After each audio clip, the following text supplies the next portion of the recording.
Assalamualaikum warahmatullahi wabarakatuh. Halo adik-adik semua, perkenalkan nama kakak Kak Ahmad Farohi. Pada kesempatan kali ini kita akan belajar mengenai perubahan ekonomi, politik, sosial budaya di Indonesia pada awal masa kemerdekaan Indonesia. Nah, nanti kita akan belajar bersama mengenai perubahan ekonomi, politik, sosial budaya di Indonesia setelah kemerdekaan. Apakah setelah Indonesia merdeka itu ekonomi di Indonesia langsung membaik ataukah masih kesulitan karena keadaan yang belum stabil di Indonesia? Nah, mungkin adik-adik di rumah ada yang sudah tahu kan? Atau ada yang masih kepo tentang materi kali ini? Nah, yuk kita belajar bersama. Proklamasi. Kami, bangsa Indonesia, dengan ini menyatakan kemerdekaan Indonesia. Hal-hal yang mengenai pemindahan kekuasaan dan lain-lain diselenggarakan dengan cara saksama dan dalam tempo yang sesingkat-singkatnya. Jakarta, 17 Agustus 1945, atas nama bangsa Indonesia, Soekarno-Hatta. Pada 17 Agustus 1945, Indonesia akhirnya mendapatkan kemerdekaannya. Proklamasi kemerdekaan langsung dibacakan oleh Presiden pertama, yaitu Insinyur Soekarno. Namun, selang beberapa hari, tanggal 23 Agustus 1945, Inggris bersama tentara Belanda yang diwakili oleh Nica kembali mendatangi Indonesia dan mendarat di Sabang, Aceh.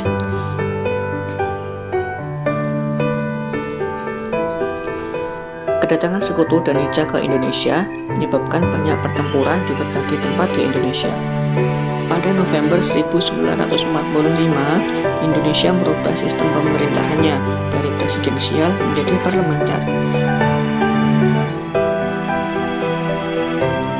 Kemudian Insinyur Soekarno dan Muhammad Hatta mengangkat Sultan Syahrir sebagai Perdana Menteri pertama di Indonesia.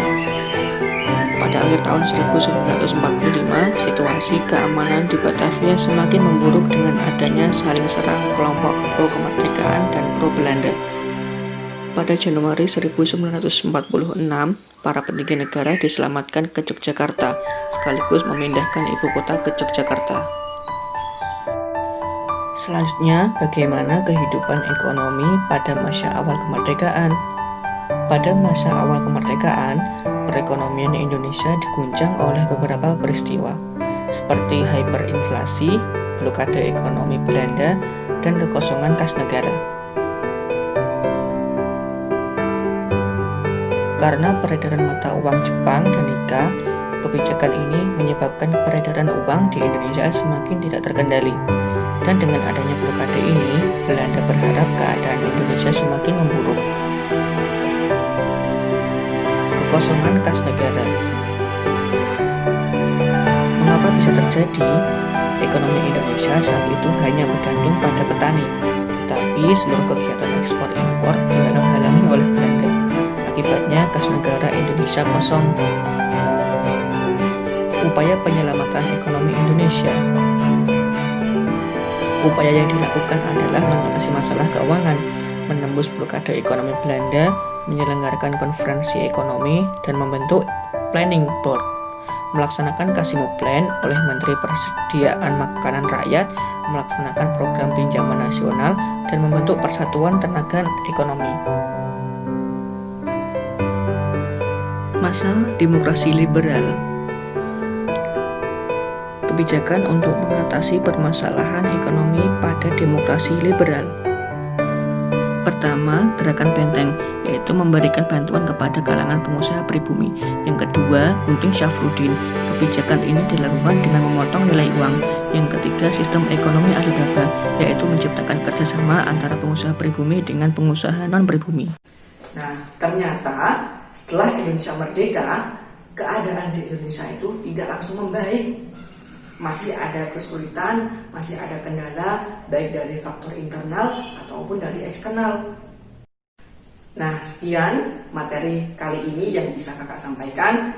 Apabila kakak dalam penyampaian ada kesalahan dan kekurangan, saya mohon maaf.